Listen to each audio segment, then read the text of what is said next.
ओम नमो भगवते वासुदेवाय। स्वागत है आप सभी का श्रीमद् भागवत पुराण की कथा में। आज हम छठम स्कंद शुरू करने वाले हैं। छठम स्कंद में उस परमात्मा को मेरा कोटि कोटि नमस्कार है जो संसार की उत्पत्ति, स्थिति तथा लय करने के हेतु सत्व रज तम तीन गुणों वाली शक्तियों को स्वीकार करके ब्रह्मा, विष्णु तथा महेश का रूप धारण करते हैं, जो अंतर्यामी रूप से सब जीवों के हृदय में विराजमान है, जिनकी प्राप्ति का मार्ग बुद्धि से परे है, जो संभव अनंत है। पहला अध्याय अजामिल पोखरान। दुष्ट अजामिल अंग भंडारा कर्त पाप नित्य बेशुवारा, अंत समय नारायण लीना भक्त जानी प्रभु निज पद देना। राजा परीक्षित बोले, हे ब्राह्मण, आपने द्वितीय स्कंद में निर्वर्ती मार्ग का वर्णन कहा है, उसमें जीव के मोक्ष होने की बात कही है। आपने तृतीय स्कंद में प्रवृत्ति मार्ग का वर्णन किया है, जिसमें स्वर्ग आदि लोकों की प्राप्ति कही है तथा जीवों के बार बार जन्म मरण के विषय में चर्चा की है। आपने चौथे स्कंद में मरणवंतरों का वर्णन किया है, साथ ही साथ प्रियव्रत तथा उत्तानपद के वंशों का भी वर्णन किया है। पांचवें स्कंद में आपने द्वीप, वर्ष, समुद्र, पर्वत, नदी तथा नरकों का वर्णन किया है। हे भगवान, अब मैं उस उपाय को पूछता हूँ जिसके करने से मनुष्य इन भयंकर नरकों में न जावे। आप कृपा करके उस उत्तम मार्ग का उपदेश दीजिए। श्री सुखदेव जी बोले, हे राजन, मनुष्य मन, वाणी तथा कर्म से अनेकों पाप करता है। यदि इन पापों का प्रायश्चित वह इस जन्म में नहीं कर लेता तो उसे अवश्य नरक भोगना पड़ता है। अंत मनुष्य को बड़ी बुद्धिमानी से तथा सावधानी से अपने इन पापों को इस प्रकार प्रायश्चित के द्वारा दो डालना चाहिए, जिस प्रकार एक चतुर्वेद रोग को शीघ्र दूर कर देता है। राजा परीक्षित ने पूछा, हे भगवान, मनुष्य यह जानते हुए भी कि यह पाप कर्म है, फिर भी उनमें इस प्रकार प्रवृत्त हो जाता है, जिस प्रकार हाथी स्नान करने पर फिर धूल सिर पर डालने में प्रवृत्त हो जाता है। मनुष्य पापों का प्रायश्चित कर लेता है, फिर उन्हीं को करने लग जाता है।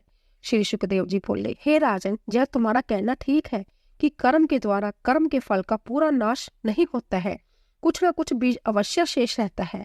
वह शेष बीज रूपी कर्म उसको फिर पाप में लगा देता है। इसीलिए सच्चा प्रायश्चित तो तभी होता है जब वह मनुष्य भागवत स्वरूप का ज्ञान प्राप्त कर लेता है। भगवत ज्ञान से ही संपूर्ण वासना तथा कर्म फल जड़ से नष्ट हो जाते हैं। जिस प्रकार बांस के वन को अग्नि जला देती है, उसी प्रकार भगवत ज्ञान पापों को नष्ट कर देता है तथा ज्ञानी पुरुष तपस्या, ब्रह्मचार्य, इंद्र आदि, दमन, सत्य, मन की एकाग्रता, मन की पवित्रता, विरक्त, जम तथा नियम आदि इन 9 साधनों से पापों को नष्ट कर लेता है। केवल भक्ति के द्वारा ही संपूर्ण पापों को नष्ट किया जा सकता है। हे राजन, यह भक्ति पथ सर्वोत्तम है। इस विषय में मैं तुम्हें एक उपख्यान सुनाता हूँ। हे राजन, प्राचीन काल में कनौज नगर में एक अजामिल नाम का ब्राह्मण रहता था। उसने एक दासी को अपनी पत्नी बना लिया। उस दासी के संसर्ग से वह दूषित होकर भ्रष्टाचारी हो गया। उसके 10 पुत्र थे। उनके लालन पालन के लिए तथा उस दासी की मनोकामना पूर्ण करने के लिए वह धन प्राप्ति हेतु चोरी, बटमारी, धोखेबाजी, जुआबाजी आदि निंदनीय वृत्ति करने लगा। उसने एक पुत्र जो सबसे छोटा था, उसका नाम नारायण रख दिया। उस पर वह अति प्रेम करता था। उसकी तोतली बोली सुनकर उसका हृदय सदा उसी नारायण के ध्यान में रहता था। जब उसकी 80 वर्ष की उम्र व्यतीत होने को आई, तब उसकी मृत्यु का समय आ गया। मृत्यु के समय उसे अपने पुत्र नारायण की विशेष चिंता हुई। उसका हृदय नारायण में लीन हो गया।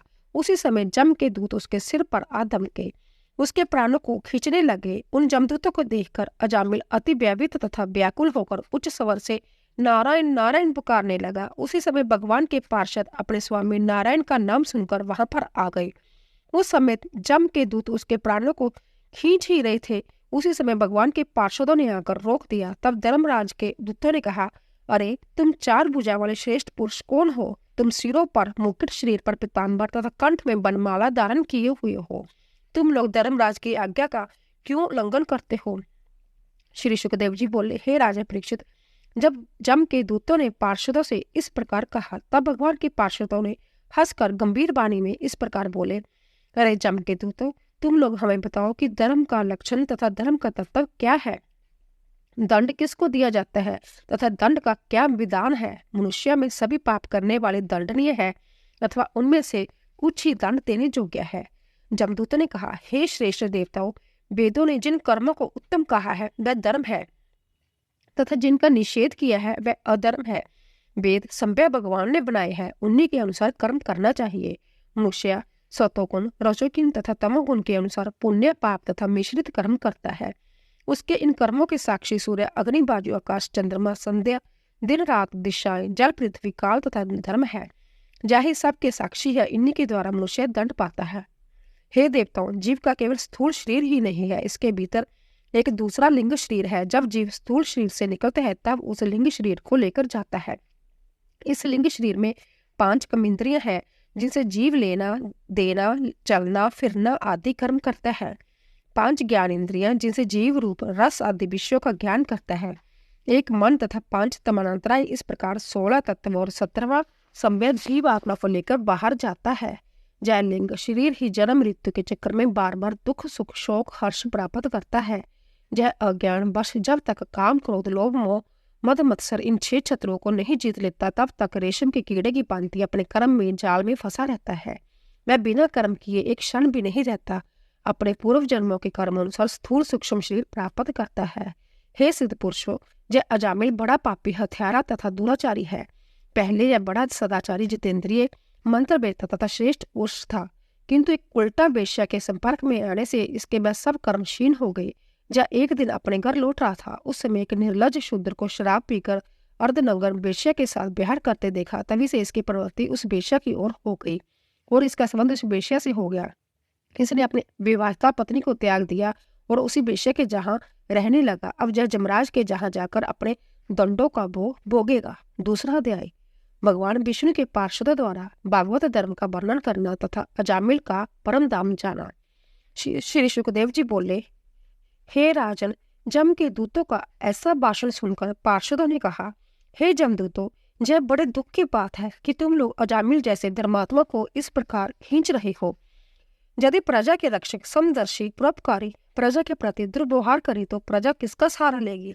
तुम लोग नहीं जानते कि इस अजामिल ने चाहे करोड़ों पाप किए हो, किंतु इसने मृत्यु के समय चाहे किसी भी भाव से भगवान के नाम का उच्चारण किया है। इसने बार बार नारायण नारायण कीर्तन किया है। अब यह कल्याण का पात्र बन गया है। इसने कोटि कोटि जन्मों के पापों का प्रायश्चित कर लिया। चाहे यह कितना ही पापी, ब्रह्मघाती, पर स्त्रीगामी, गाय मारने वाला क्यों ना हो, किंतु जब इसने भगवान नाम का उच्चारण किया है तो जब भगवान का परम भक्त है।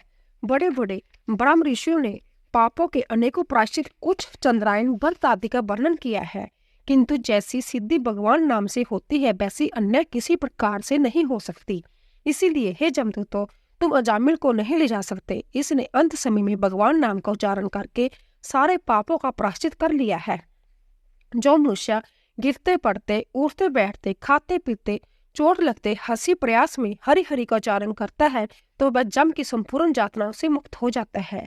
महर्षियों ने बड़े पापों के लिए बड़े प्रायश्चित तथा छोटे पापों के लिए छोटे प्रायश्चितों का विधान किया है। बड़े बड़े जग, तप, दान आदि से भी पाप नष्ट नहीं होते, जो केवल भगवत नाम उच्चारण से ही हो जाते हैं। श्री सुखदेव जी बोले, हे राजन, पार्षदों ने अजामिल को जम के दूतों से बचा लिया। अजामिल ने भगवान के पार्षदों को सिर झुकाकर प्रणाम किया। अजामिल कुछ कहना ही चाहता था कि वह अंतर्धान हो गए। अजामिल के हृदय में शुद्ध भागवत प्रेम उत्पन्न हो गया। उसने पार्षदों के मुख से धर्म का स्वरूप सुन लिया था। वह अपने मन में पछताने लगा कि मैंने एक दासी के संसर्ग से अपने ब्रह्म तत्व को खो दिया। मैंने अनेकों पाप तथा हत्याएं की है। मैं अवश्य ही नरक में जाने योग्य हूँ। मेरे सामने अभी जो जम के दूत खड़े थे और मुझे खींच रहे थे तथा वह दिव्य पुरुष जिनकी 4 भुजाएं थी कहाँ चले गए? मैंने आज देवताओं के दर्शन किए। मैंने नारायण का नाम उच्चारण किया, इसी कारण मुझे उन देवताओं के दर्शन हुए। अब मैं अवश्य ही उत्तम कर्म करूंगा, दीन दुखियों का उपकार करूंगा, सबके साथ मित्र व्यवहार करूंगा। मैं अब संसारिक विषयों में न रहूंगा। मैं मेरे पन के अभिमान को त्याग कर ईश्वर में लीन हो जाऊंगा। हे राजा परीक्षित, भगवान के पार्षदों का एक क्षण का संग होने से ही अजामिल को कठिन वैराग्य उत्पन्न हो गया। वह वहां से हरिद्वार चला गया। वहां पर एक मंदिर में आसन लगाकर योग साधन के द्वारा मन बुद्धि को जीत कर अपने को आदि चिंतन में लगा दिया। अजामिल ने फिर उन्हीं 4 पार्षदों को अपने सम्मुख खड़ा देखा। उसने उनको नमस्कार किया तथा गंगा तट पर अपना शरीर छोड़ दिया। अजामिल भगवान के पार्षदों के साथ दिव्य विमान में बैठकर बैकुंठ धाम को चले गए। हे राजन, बुरे संग से अजामिल नरक में जाने वाला था, किंतु पार्षदों के सत्संग से वह अजामिल बैकुंठ को चला गया। जब गोपनीय इतिहास समस्त पापों का नाश करता है, जो इसका श्रवण करता है वह कभी नरक में नहीं जाता। हे परीक्षित, केवल एक बार भगवत नाम के उच्चारण से अजामिल जैसे पापी तर गए, जो नित्य श्रद्धा पूर्वक भगवान का कीर्तन करते हैं उनका तो कहना ही क्या। तीसरा दे राजा परीक्षित ने कहा, हे भगवान, जब जम के दूत अजामिल को छोड़कर चले गए तब जमराज ने क्या किया, जा मुझे सुनाइए। श्री सुखदेव जी बोले, हे राजन, भगवान के पार्षदों ने जिन जमराज के दूतों को भगा दिया था, तब उन दूतों ने जमराज से इस प्रकार निवेदन किया, हे दंडपाणी, संसार में प्राणी तीन प्रकार के कर्म करते हैं, एक पाप कर्म, दूसरा पुण्य कर्म तथा तीसरा पाप पुण्य दोनों मिश्रित। आप हमें कृपा करके बतलाइए कि जीवों को कर्मों के फल देने वाले कितने शासक हैं। यदि बहुत से दंड देने वाले हैं तो यह भी बतलाइए कि कौन सुख का अधिकारी है और कौन दुख का। इस व्यवस्था में अन्याय होना कठिन है। किसी पापी को पुण्य फल मिल जाता है और किसी पुण्य आत्मा को पाप फल मिल सकता है। हम तो आप ही को सबका शासक मानते हैं, आप ही सबको दंड देते हैं, किंतु इस समय आपका भी दंड संसार में नहीं माना रहा है। आज 4 भुजा वाले 4 सिद्ध पुरुषों ने एक महापापी अजामिल नाम के प्राणी को हमसे छुड़ा लिया। उसके मुख से एक बार नारायण शब्द निकल गया। तत्काल वह सिद्ध पुरुष आए और डरो मत ऐसा कहने लगे। श्री सुखदेव जी बोले, हे राजन, अपने दूतों के ऐसे वचन सुनकर उन्हें भगवान के चरणों का स्मरण हो आया और वह बोले, अरे दूतों, मेरे अतिरिक्त संपूर्ण जगत का स्वामी तथा दंड देने वाला एक और है, जिन्होंने एक मुझे भी उत्पन्न किया है। उन्होंने इस जगत को एक सूत्र में पिरो दिया है। उन्होंने मुझे इंद्र, निरति, वरुण, अग्नि, शंकर, चंद्रमा, बाजू, सूर्य, ब्रह्मा, 12 आदित्य, विषभ देवा, 8 वासु, 19 मर्दुकन, सिद्धि, सांध्या, 11 रुद्र, भृगु आदि प्रजापति तथा बड़े बड़े देवताओं को उत्पन्न किया। उन्होंने ही संपूर्ण प्राणियों को बनाया है। उन्हीं की प्रेरणा से मैं सबको दंड देता हूँ। वह मुझे भी दंड दे सकते हैं। भगवान का भागवत धर्म अति गोपनीय है। तो उस भगवान धर्म के रहस्य को केवल हम ब्रह्मा व्यक्ति ही जानते हैं। मैं ब्रह्मा जी, नारद जी, भगवान शंकर जी, सनातन कुमार, कपिल देव, स्वयं मनु, प्रहलाद, जनक, भीष्म पितामह, राजा बलि तथा सुखदेव जी, भगवान के नाम उच्चारण की महिमा का अपार है। श्रद्धा पूर्वक एक बार उच्चारण कर लेने से ही करोड़ों जन्मों के पाप नष्ट हो जाते हैं। उसी भागवत नाम नारायण के उच्चारण से वह पापी अजामिल बैकुंठ को चला गया। हे दूतों, ज्ञानी पुरुष आजन्म इसीलिए भगवान नाम का उच्चारण करते रहते हैं कि उसका अभ्यास निरंतर बना रहे और अंत समय में भी वह स्मरण कर सके। जो पुरुष भगवान से विमुख है, घर गृहस्थी के बाढ़ को डूबते रहते हैं, उन्हीं को मेरे पास लाया करो। और जो भगवान नाम उच्चारण करते हैं वह सीधे बैकुंठ धाम जाने के अधिकारी है। अरे दूतों, तुमने भगवान के पार्षदों का तिरस्कार करके भगवान का तिरस्कार किया है। वह तुम्हें क्षमा प्रदान करे, मैं उनको नमस्कार करता हूँ। श्री सुखदेव जी बोले, हे राजन, भगवान श्री कृष्णचंद्र के नाम कीर्तन तथा चरित्र श्रवण से ही मनुष्य के पाप नष्ट हो जाते हैं। पाप इस प्रकार उड़ जाते हैं जिस प्रकार ताली पीटने से वृक्ष पर बैठे हुए पक्षी उड़ जाते हैं। कली के मल को धोने वाला केवल हरि नाम कीर्तन है। जय अंत्यत रहस्यमय इतिहास भगवान अगस्त्य जी ने मुझे सुनाया था।